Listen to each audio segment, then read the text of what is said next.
I'm a 16 years old girl who fell in love with a 30 years old man that spoiled my life.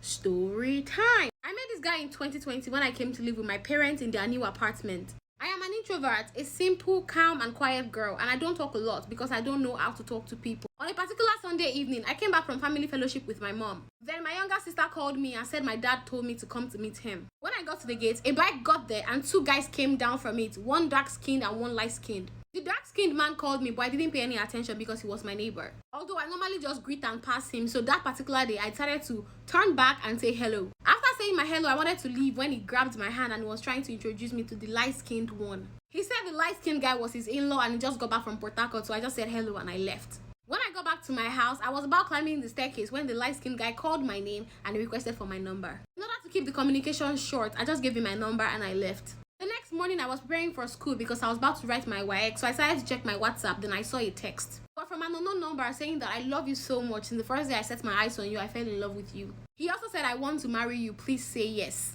I laughed about it and I went to school, and that was how it started. We continued chatting. He would call me every time, although I did not tell my mom because me and her were never close. I didn't like this guy at first because he's much older than me. He's very light-skinned and he's short. I dated him because he had money, and I prayed to God that I want a man that I would love and get married to. Our relationship was cool until we came over to my parents' house to ask for my hand in marriage, which we accepted. I'm really confused. Are you 16 right now, or you were 16 at that time and you're currently 19, or you were 13 at that time and you're currently 16 right now? I don't get it. Anyway, after that time, I went to his place a particular day, and the plan was for me to go that day and leave that day. I was on my period. But unfortunately for me, it rained heavily and I was soaked with blood.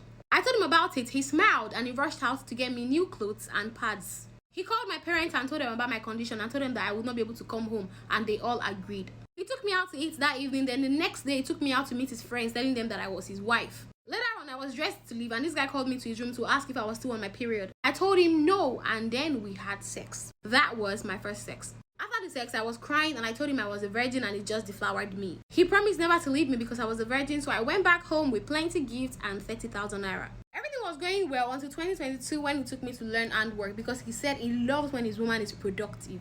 My parents and I agreed. I found the place. I told him about it. He said he was going to pay for everything. It was my dad that ended up paying for it with the little money I earned when I was teaching after my WAEC because my boyfriend did not pay. After my WAEC, I started my hairdressing business. I used to work in the salon that I learned. Many men used to come to the salon because of me, because I know how to make hair and because I'm a very fine girl with front and back. I am very light-skinned and I am tall.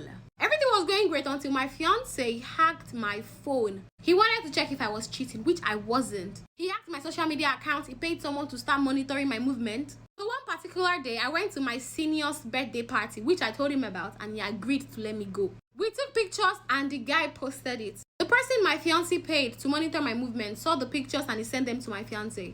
My fiance in return sent the pictures to me and we had a very big issue. And ever since that day, we have always been fighting for no reason at all. I became fed up with his character. He reported me to his sister and her husband, my parents, my younger siblings who don't even know what relationship means. He reported me to my best friend, his best friend, my boss at work, and every stranger that wanted to hear about it. Come along for part 2.